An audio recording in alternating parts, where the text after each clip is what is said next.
It was a quiet night in the city. Most people were asleep, the streets were empty, only a few cars passed now and then. A cold wind blew through the trees. Everything felt calm. Officer Ray was off duty. He had just finished a long shift at the station. He was tired, but he didn't feel like going home yet. He decided to stop at a gas station for a quick snack and coffee. Ray wasn't wearing his uniform. He was dressed in a simple hoodie, jeans, and sneakers. He looked like any other man, tall, strong, calm. His dark skin and serious eyes made him look like someone people respected or feared. But tonight, he just wanted coffee. The gas station was open 24 hours. It was quiet, too. Only one man was inside, standing at the counter. Ray gave him a nod and walked over to the coffee machine. He poured himself a cup. He added 2 sugars. Then he heard something. Screech! A police car stopped outside. Fast. Its lights were flashing. 2 officers jumped out. Their boots hit the ground hard. Ray turned his head, confused. The 2 cops looked angry. They had their hands near their guns. Their eyes searched the store. One of them pointed at Ray. "There he is!" the officer shouted. Ray blinked. "What's going on?" he thought. The cops ran in quickly. They didn't ask questions. They didn't stop to check. They just saw a tall black man in a hoodie and assumed he was the problem. "Hands where I can see them," one of them yelled. Ray raised his hands slowly. "I'm just getting coffee," he said calmly. "Don't move," the other officer shouted.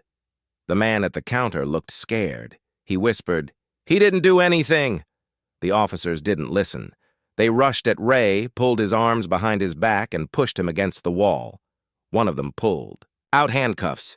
You're under arrest," the first officer said. "For what?" Ray asked quietly. The officer didn't answer. Ray didn't resist. He let them cuff him. He didn't shout. He didn't fight back. He just watched them with calm, steady eyes. He had been in situations like this before, but never like this. Outside, a few people started gathering. A car stopped, then another. One young woman took out her phone and began recording. Inside the store, the 2 cops kept pushing Ray. One of them told him to sit on the ground. Ray looked at the officer and asked, "Again? What did I do?" "You know what you did," the cop snapped. Ray didn't answer. He just sat down. The officer at the counter tried to speak up. "I think you've got the wrong guy," he said nervously. "He came in just a few minutes ago. He was quiet. He didn't do anything." The cops ignored him. One of them spoke into his radio. "Suspect in custody. We need backup. Possible connection to robbery. Black male, 6-foot hoodie jeans." Ray looked down at his hands, now cuffed. He could have ended this in 1 second. He could have said, "I'm a cop." He could have pulled out his ID. He could have shown his badge, but he didn't. He wanted to see what they would do. He wanted to know how they treated people who didn't wear the uniform. Outside, the girl with the phone kept recording. Her voice was heard on the video. "They didn't even ask him anything," she said. "They just grabbed him." Another person added, "He didn't do nothing. This is wrong." Inside, one officer looked at Ray with anger. "Why were you here? What are you doing?" Ray looked up and replied softly, "Getting coffee." The other officer kicked a chair. "You think this is funny?" Ray didn't smile. He didn't move. Then the door opened again. Backup had arrived. 2. More cops came in. One of them walked up to Ray and looked at him hard. Then without warning, he grabbed Ray's arm and pulled him up roughly. "You think you're smart?" the new cop growled. "Where's the stolen money? Where's your weapon?" "I don't have one," Ray said. "You're gonna talk," the officer said. The crowd outside was growing. People were upset. Someone shouted, "That man didn't do anything," but the officers inside didn't care. They were too busy proving themselves. Ray remained calm. He knew someone was watching. The gas station had cameras. The girl had her phone. The truth would come out. He looked around the store. He saw the fear in the cashier's eyes. He saw the confusion in the younger officer's face, and he waited. One of the cops said, "We'll take him to the station. He can explain there." But before they could move him, one officer's radio buzzed. "Unit 27, stand by. Do not transport. Repeat, do not transport the suspect." The officer frowned. Why not? There was a pause. Then the voice said, "That man is one of ours." Silence. The officer holding Ray stepped back. The other one looked confused. "What?" "That's Officer Raymond Carter. Badge number 6142. He's off duty. Let him go. Right now." The room went still. One of the officers slowly removed the cuffs. His hands were shaking. Ray stood up and stretched his wrists. He looked at the officers but said nothing. The young woman outside kept recording. The look on the officers' faces was hard to describe: shock, confusion, and fear. Ray walked past them slowly. He didn't rush. He didn't yell. He picked up his coffee cup, still warm, and took a sip. Then he looked at them and said softly, "Now imagine if I wasn't one of you." And with that, he walked out the door. Ray stood outside the gas station, sipping his coffee. The night was still cold, but his eyes were calm. Behind him, the officers were still silent. No one moved. No one spoke. He didn't shout. He didn't make a scene. He just walked slowly to his car. The young woman with the phone followed him. "Sir," she said softly, "I recorded everything. You want the video?" Ray looked at her. "Hold on to it, just in case." She nodded. "They really thought you were a criminal. That was crazy." Ray gave a small smile. "It's not the first time, but it's the first time I stayed quiet." He got into his car and drove off. But the night wasn't over. Back inside the station, the officers who arrested Ray were still confused and nervous. One of them, Officer Miller, was pacing. "How were we supposed to know?" he muttered. "He looked like the guy we were told about." His partner, Officer Blake, sat down hard on a chair. "We messed up, big time." Just then the sergeant came in.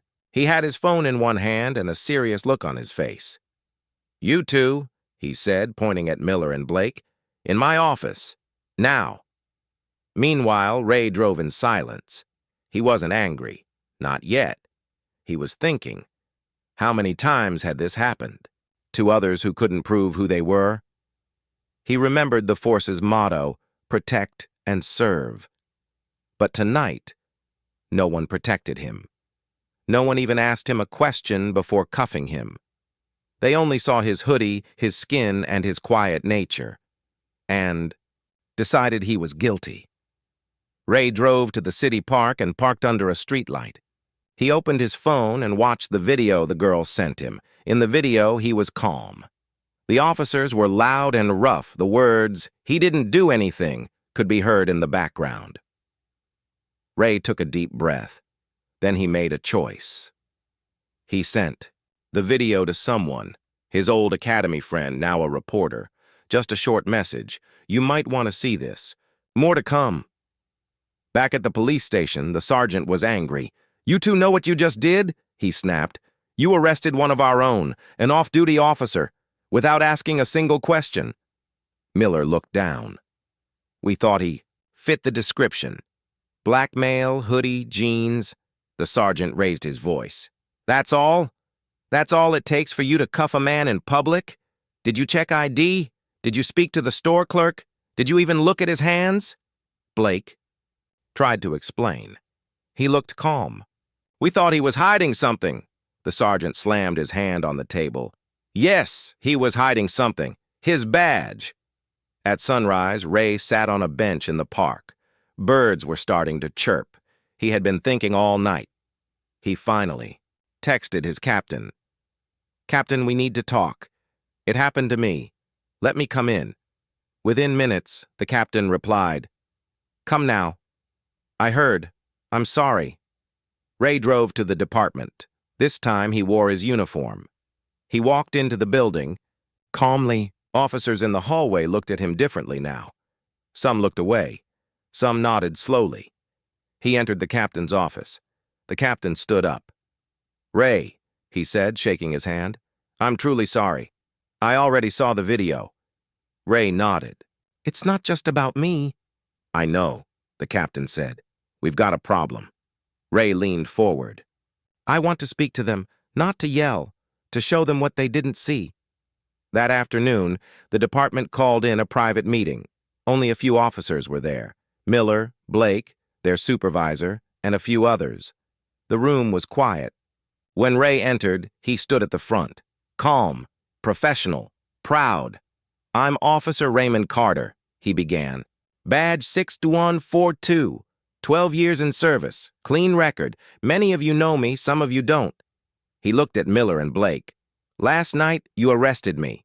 You didn't ask who I was. You didn't speak to the clerk. You didn't check for ID.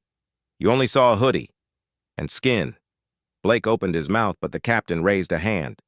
"Don't speak. Just listen," he said. Ray continued. "I said 5 simple words. You got the wrong guy. You didn't listen. You treated me like a criminal. But I stayed calm because I needed to know. How do we treat people who can't show a badge?" The room was still. Ray pulled out a photo and placed it on the table. "This is my brother," he said. "He died at 19. Wrong place, wrong time, wrong clothes."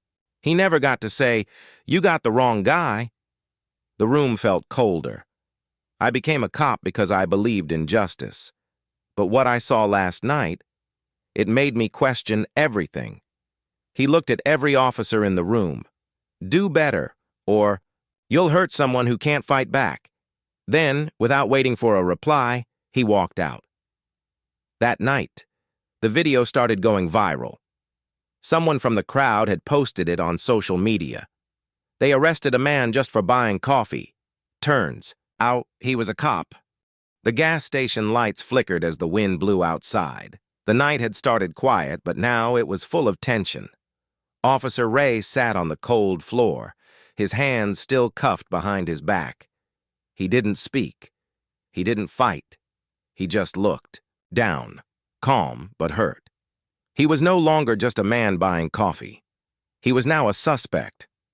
Outside, the girl with the phone kept recording. She zoomed in through the window. People around her whispered. "Why did they arrest him?" one man asked. "He didn't do anything," another woman replied. A child held her mother's hand and asked, "Is he a bad guy?" Her mother shook her head. "No, baby. He's just wearing the wrong clothes." Then came the sound of sirens. "Woo, woo, woo!" Another police car pulled up. Then a third. Backup had arrived. Inside, Officer Miller spoke into his radio. "Suspect in custody. Requesting unit for transport." Ray heard the words. He knew what they meant. He had used those words before. But this time, they were being used on him. Officer Blake stood near the door, watching the backup officers walk in. 2 men and 1 woman. They were from another unit, not familiar with Ray. They entered quickly with serious looks on their faces. "Where's the suspect?" one asked. Miller pointed. "Right there." The lead officer, a man named Officer Knox, walked over to Ray. He looked down at him. "You got a name?" he asked harshly. Ray stayed silent. "Don't want to talk, huh?" Knox said. He grabbed Ray's arm and yanked him up roughly. Ray stood, tall and still. His hands remained cuffed. "Check him," Knox ordered. The female officer searched Ray's pockets and found nothing. "No wallet? No phone?" "Nothing," she said. That wasn't true. Ray's ID and phone were in his coat pocket. She just didn't check deep enough. Knox stepped closer. "We'll make him talk at the station." Ray finally spoke. "You're making a mistake." Knox raised an eyebrow. "Is that so?" Ray looked him straight in the eye. "You got the wrong guy." Knox laughed. "They all say that." Outside, the girl recording was shocked. "They're being rough with him. Why? He's not fighting them." People started raising their voices. "Let him go. This is wrong." "He didn't steal anything." The store clerk inside the gas station tried again. "Officers, please. He didn't do anything. He came in just for coffee." Knox turned to him. "You saw him steal anything?" "No," the clerk said firmly. He didn't touch anything but coffee. The officers didn't listen. Ray stayed calm, but his heart was heavy. Was this how they treated every person who looked like him? He thought of young kids watching this happen, of mothers holding their sons tighter at night, of the silence that followed every time a man like him got taken in, guilty or not. But tonight, he wasn't alone. He looked outside. Dozens of people now stood near the window. Many were filming, some were shouting, and then something changed. Back at the station, a lieutenant sat at his desk. He was watching a video on his phone. It was Ray, in handcuffs. He frowned. His phone rang. "Lieutenant, we have a situation," said the voice on the other end. "They've got Officer Carter in cuffs. They don't know who he is." The lieutenant stood up fast. "What?" He didn't say anything. He let it happen. The lieutenant picked up his radio and barked, "All units, do not transport the suspect. I repeat, do not move him. Hold position." Back at the gas station, Knox was pulling Ray toward the door. Then a voice came through his radio. "Unit 43, stop immediately. Suspect is not a suspect. Stand down." Knox paused. "Say again?" The radio crackled. "That man is Officer Raymond Carter, badge 6142. Let him go now." Everyone froze. Miller and Blake turned pale. The female officer looked shocked. Ray turned his head and looked at them, eyes steady. He said nothing. Knox quickly removed the cuffs. His hands shook as he did it. We didn't know," he mumbled. Ray rubbed his wrists and took a breath. Then he looked around the room. "You didn't even ask," he said softly. Miller stepped forward. "Why didn't you tell us who you were?" Ray replied, calm but cold. "Because I wanted to see what would happen." The girl outside gasped. One man said, "He's a cop?" Someone else whispered, "And they still treated him like that?" Tension in the room was thick.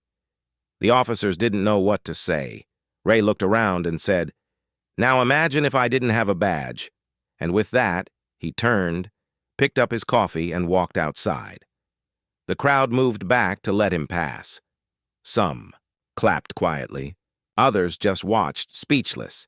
The girl with the phone followed him. "Officer Carter?" she said. "Everyone's watching this. It's already on social media." Ray nodded. "Good. Let them see." He opened his car door, paused, and looked. Back at the officers, they were standing still, embarrassed, heads down. Ray said one last thing before he drove off. "Next time, ask questions before you put someone in chains." Later that night, the video exploded online. The title read, "They arrested a cop just for buying coffee." Millions watched it. Thousands commented. One person wrote, "He stayed calm, but what if it was someone else?" Another said, "This is exactly why people are scared of the police." And one chilling comment said, "They didn't see a man. They saw a target." Inside the department, the captain sat with the chief. "This is going to be big," the captain said. The chief nodded. "We need to do something fast." The sun had barely risen when phones inside the police station started ringing. It wasn't just a normal morning. Every officer had now seen the video. The video of Officer Ray Carter being arrested like a criminal. Some sat silently at their desks. Others whispered to each other, nervous and confused. Miller stared at his phone screen, reading the comments. "Monsters in uniform. He's lucky he was a cop. What about the rest of us? Fire them all." He shut the screen off and looked at Blake. "We're screwed." Inside the captain's office, the mood was tense. Captain Ellis sat at his desk, his jaw tight. The chief stood beside him. "I've spoken to Internal Affairs," the chief said. "There's going to be an investigation." Ellis nodded. "I want to talk to Carter again, in person." Just then, the phone rang. The captain picked it up. "Ellis speaking." A calm but powerful voice replied, "Captain, this is Director Lawson, FBI." The captain sat up straight. "Yes, sir. I saw the video. So did the Justice Department. We're watching this very closely." Ellis swallowed. Understood, Lawson continued. I've also spoken to someone you know, General Thomas Carter. Ellis blinked. Wait, General Carter? As in? Yes, Ray's father. Silence filled the room. You didn't know, did you? Lawson asked. No, sir. Well, now you do. And trust me, he's not happy. Ray sat in his small apartment, sipping black coffee. His phone was full of messages, reporters, lawyers, old friends, even strangers. But he hadn't replied to anyone. He stared at a photo on the wall, him in uniform standing, next to his father in military dress, General Thomas Carter, a legend in national security. Ray remembered his father's voice clearly. You don't need to speak loudly to be heard. Let the truth speak for you. His phone buzzed. Caller ID, Dad, Ray answered. Hi, a deep voice came through. Calm, serious, son. I saw the video. Ray closed his eyes. I know. I also saw how you handled it. Ray said nothing. His father continued.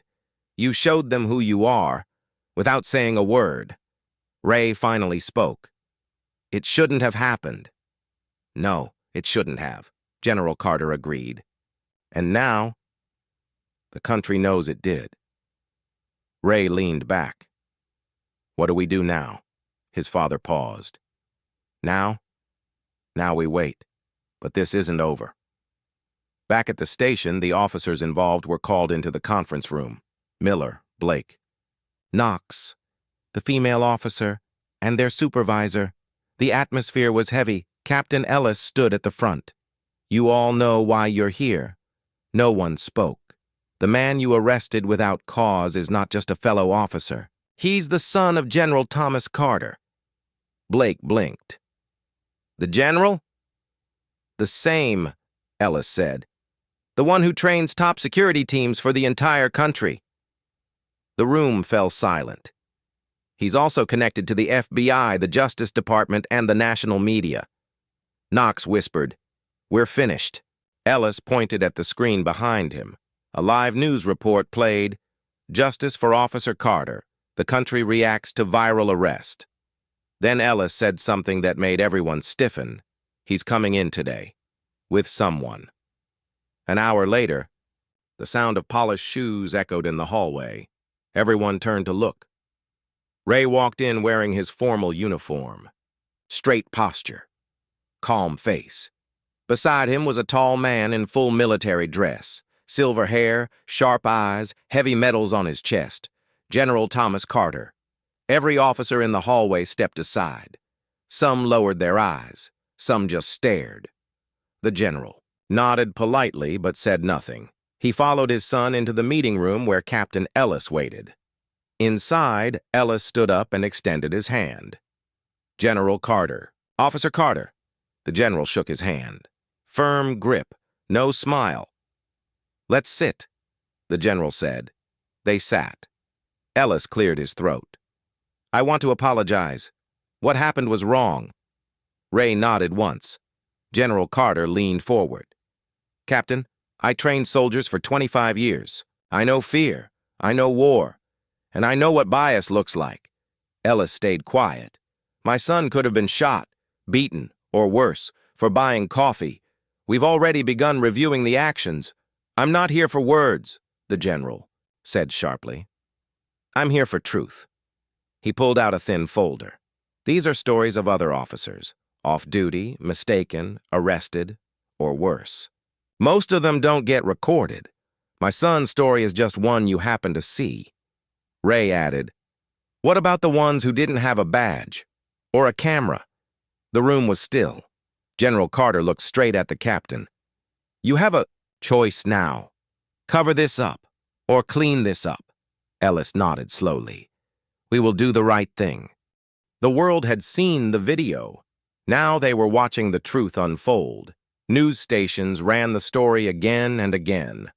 Officer wrongfully arrested by his own, revealed as a fellow cop and general's son. Social media exploded. Hashtags trended. Everywhere. Justice for Ray. Ask before you act. Wrong guy right. Badge. Everyone had something to say. Celebrities, activists, police chiefs, even people in other countries. But Ray Carter didn't speak again. Not yet. Inside his apartment, Ray sat by the window watching the rain. His phone buzzed with hundreds of unread messages, emails, interview requests, news anchors begging to speak with him. But he stayed quiet. He didn't want fame. He wanted change. He looked at his uniform hanging on the wall. For the first time, he wondered, was the badge still enough to protect people like him? Meanwhile, the department's internal investigation began. Every officer at the scene was questioned. Videos were reviewed. The truth was clear. They never asked Ray his name. They never checked ID. They judged by looks, not by facts. Captain Ellis faced pressure from all sides: City Hall, the media, even from other officers. One officer said in private, "If they can treat one of us like that, what about the rest of the public?" Another replied, "Maybe this is the wake-up call we needed." But not everyone was ready for the truth. Some still whispered behind closed doors, "He should have shown his badge. He was asking for it. He made us look bad." But Ray never responded to those voices. He wasn't here for revenge. He was here for truth. Then came the live interview. Ray finally agreed to one appearance. One message. The host sat across from him in a quiet studio. Lights dim, room still. "Officer Carter," she began softly. "Thank you for joining us." Ray nodded. Calm, straight posture, clear eyes. "You've been silent until now. Why speak today?" Ray took a breath. "Because this isn't about me anymore." He looked into the camera. "I had a badge in my pocket, a name in the system, a powerful father." He paused. "But what if I didn't?" The room went quiet. "What if I was just another man buying coffee, with no badge, no camera, no help coming?" He leaned forward slightly. "I want every officer watching this to ask themselves one question. Would you have treated me the same way if I was your brother? Your friend? Your own son?" The host swallowed hard. Ray continued, "I joined the force to protect, not to be protected just because I wear a uniform. That's not justice. That's luck." He looked at the host and said gently, "And luck runs out." The screen faded to black. People across the country stood up and clapped in their living rooms. Some cried. Some stayed silent, thinking deeply for the first time. One mother in Georgia hugged her teenage son tighter. A retired officer in Texas called his daughter and said, "I'm sorry for how I used to think." A school teacher in Chicago played the video for her students and said, "This is what courage looks like." At the police station, the mood shifted. Some officers were quiet, uncomfortable. Others were inspired. Even Officer Blake sat with his head down. He whispered to Miller, "We didn't just arrest the wrong man. We arrested everything we're supposed to stand for." Miller didn't reply. He just stared at the screen. The mayor held a press conference. "This is not about one officer," she said. "This is about a system that needs to open its eyes and its heart." She announced new training for all departments: bias awareness, de-escalation, respect before reaction. Ray was invited to help design the program. At first he said no, but then he thought of the little girl outside the gas station. The one who asked, "Is he a bad guy?" He called back and said, "I'll do it." General Carter stood beside his son during the announcement. Reporters asked him how he felt. He simply said, "Proud, but not surprised. My son didn't just serve the country, he reminded it who we are." That evening, Ray walked into the same gas station again. The clerk looked up and smiled. "You're back," Ray nodded. "Just needed a coffee." People around turned to look. Some clapped softly. The clerk handed Ray the coffee. "This one's on the house," he said, "for your strength." Ray smiled and walked to the same window where it all started. Outside, he saw the little girl again. She waved at him. This time, he waved back. A sign now hung on the gas station wall. Respect, honor, truth. Starts here. Next to it was a photo, Ray Carter in uniform, smiling, holding a cup of coffee. Below it, bold words. They saw a suspect. He showed them a hero. The police department thought things had settled. They apologized. They held press conferences. They started new training programs. But the storm wasn't over. It was only just beginning. It started with a letter. A quiet envelope left on Captain Ellis's desk. No return address. He opened it, thinking it was another complaint. But as he read the first line, his face changed. This is not the first time you've ignored an innocent black man. There were photos inside, dates, reports, names of people who were stopped, searched, or arrested by the same officers who had arrested Ray Carter. And one name stood out, Jamal Tate. 2 years ago. Jamal was 19, a college student walking home at night. He matched a vague description. Young, black, wearing dark clothes. He was stopped, searched, slammed to the ground. He had no weapons, no drugs, just books in his backpack, and a broken arm when they let him go. The case never made the news until now. Captain Ellis brought the file to his office. He sat with his head in his hands. How many more had they missed? He picked up the phone and called the city attorney. This is about more than one incident, he said.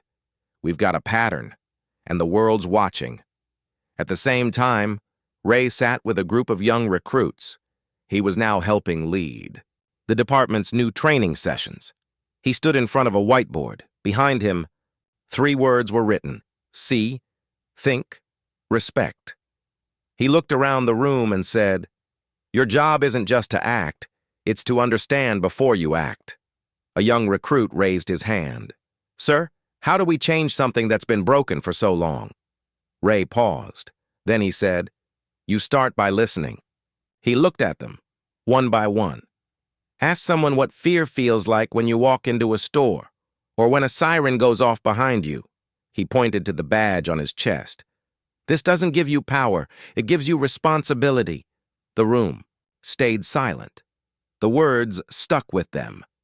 But outside those training walls, a new report broke. Jamal Tate's case was leaked online. The story spread fast. Headlines read, not the first time. Same officers accused in earlier wrongful arrest. Pattern of bias inside department exposed. The pressure returned. Protests began again. People carried signs. How many Jamals are still silent? Truth isn't change, action is. One badge doesn't erase pain. Ray saw the reports. He saw the marches. He didn't speak this time. He listened. And then he made a decision. He met with Jamal Tate in person. They sat in a quiet park. Jamal looked at him and said, you had a badge. I had a backpack. Look what happened to both of us. Ray nodded slowly. I'm sorry, Jamal. Jamal replied, don't be sorry, be loud. That night, Ray posted something online for the first time. It was a photo of his badge and a caption. I won't wear this unless it stands for every Jamal, every silent victim, every person unseen. Change isn't a press release. It's what we do when no one's filming. The post went viral. Captain Ellis called an emergency meeting. The room was full. Officers, community leaders, reporters. Ellis stood at the front holding Jamal's file. He looked tired, but determined. We didn't just fail Officer Carter, he said. We failed Jamal. We failed the truth. He looked at the officers who had arrested Ray and Jamal. All of you are now under official review. No more excuses. No more cover. Some officers looked down, others left the room quietly. But some stood up and clapped. Not for punishment, for courage. The department announced major changes. All body cameras must stay on. Every arrest must be reviewed by an independent board. Community members would now help shape department policy, and Jamal Tate would receive a public apology and compensation. Jamal stood at the press conference holding a microphone. I didn't think anyone would ever believe me, he said. He looked at Ray and smiled. But one man stood quietly and made the world listen. Weeks passed. Ray continued training officers. The department was slowly transforming. The public trust was not fully restored, but something had begun. Not peace, not perfection, but progress. One night, Ray walked back to the same coffee shop where it all started. The cashier saw him and smiled. Still prefer it black? Ray chuckled. Always. They laughed together, but this time people didn't stare because they were curious. They stared because they remembered. They saw the man who stayed calm when the world judged him, the officer who didn't fight with fists, but with truth, as he. Ray walked out of the shop. A young boy tugged on his jacket. Are you the man from the video? Ray smiled. I am. The boy asked, Can I be like you someday? Ray knelt down and said, You can be better. The boy smiled big. And just like that, Ray knew this wasn't the end. It was just the beginning. Ray Carter never wanted to be famous. He joined the police force to help people, to protect, to serve. But now, his name was everywhere.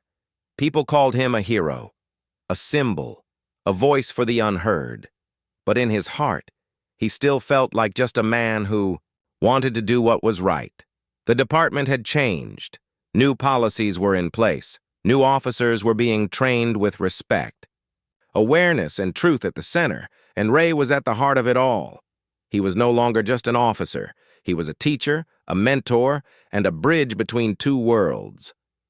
One morning, Ray walked into the training room. New recruits stood in rows, nervous, but ready. He stepped in front of them. On the wall behind him was a large photo of him shaking hands with Jamal Tate. The words above it said, Listen first, judge never, serve all. Ray looked at the room. I know what you've seen. You've seen the videos, the protests, the mistakes. He paused. But now you have a choice. Every call you answer, every stop you make, every person you meet will remember you by how you made them feel. He walked slowly across the room. Will they feel fear, or safety, shame, or respect? A young recruit raised her hand. Officer Carter, how do we make people trust us again? Ray looked at her and said simply, You earn it, one honest moment at a time. Outside, things were also changing. Community leaders met with police more often. Open forums were held. Officers were encouraged to speak and to listen. Even some of the officers who once doubted Ray now supported him. Officer Miller, once silent, during Ray's arrest, approached him after a meeting. He looked nervous. Carter, I was wrong. Ray nodded, saying nothing. I didn't stop it. I didn't speak up.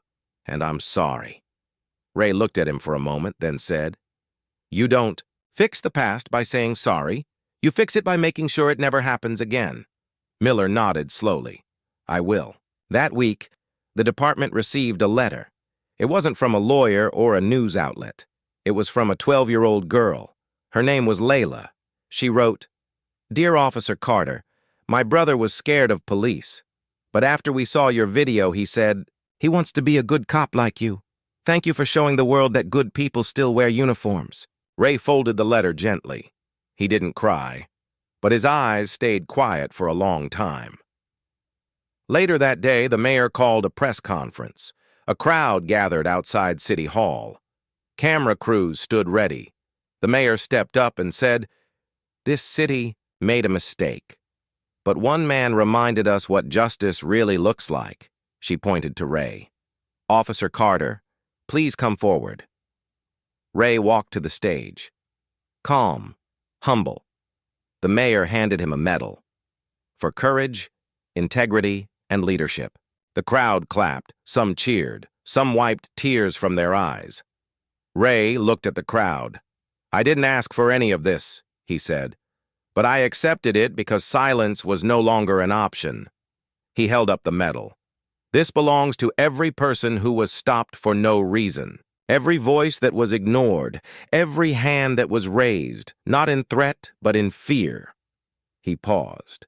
This is not about me. It's about what we choose to do next. It was early morning. The city was quiet, still waking up. Ray Carter stood outside, the station in full uniform. Not for a press event, not for an award, just one final patrol. This would be his last day in uniform. Not because he was giving up, but because his work had started a new chapter. He stepped into the patrol car, the same one he'd used for years. Everything inside was familiar, the radio, the mirror, his notebook on the dashboard. But something inside him had changed. This wasn't the same Ray Carter who once stood quietly in a coffee shop, judged before being known. Now the world knew him, and more importantly, they had learned from him as he drove through the city. He saw signs of hope, a billboard that read, "Respect starts with us. Learn from Ray Carter." A mural on a brick wall showing people of all backgrounds shaking hands with officers. He passed by schools, stores, parks, places he had once passed in silence. But now people waved, kids smiled, shop owners gave a thumbs up. He had become more than a face in a uniform. He had become a symbol of change. His first stop that morning was the new training center. The department had renamed it the Officer Raymond Carter Leadership Center. Inside, new recruits were being trained with the lessons Ray had helped design, lessons about empathy, fairness, and protecting without prejudice. Ray walked in quietly and stood at the back. He didn't need to speak. Just seeing him reminded everyone why they were there. Next, Ray stopped at the gas station where it all began. The place hadn't changed much. Same clerk. Same smell of fresh coffee. But the energy was different now. People remembered. The photo of Ray still hung by the counter. They judged his skin. He showed them his heart. The clerk smiled. Black coffee? Ray smiled back. Of course.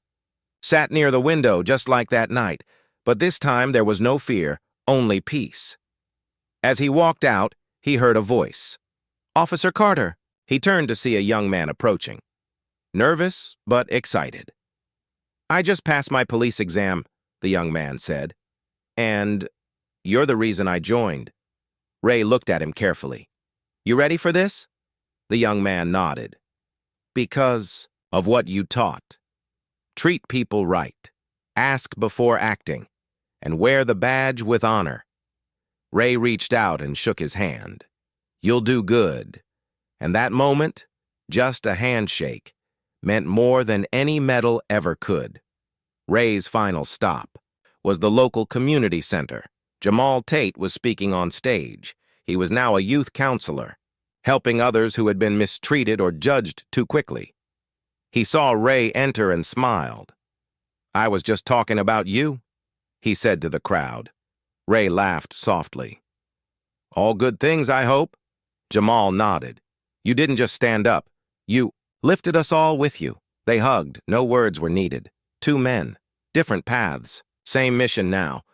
Later that evening, Ray returned to the station. He placed his badge on the desk, calmly with pride. Captain Ellis stood nearby. You sure about this? The captain asked. Ray nodded. My job isn't ending. It's just moving beyond the badge. The captain extended his hand. You changed this place, Carter.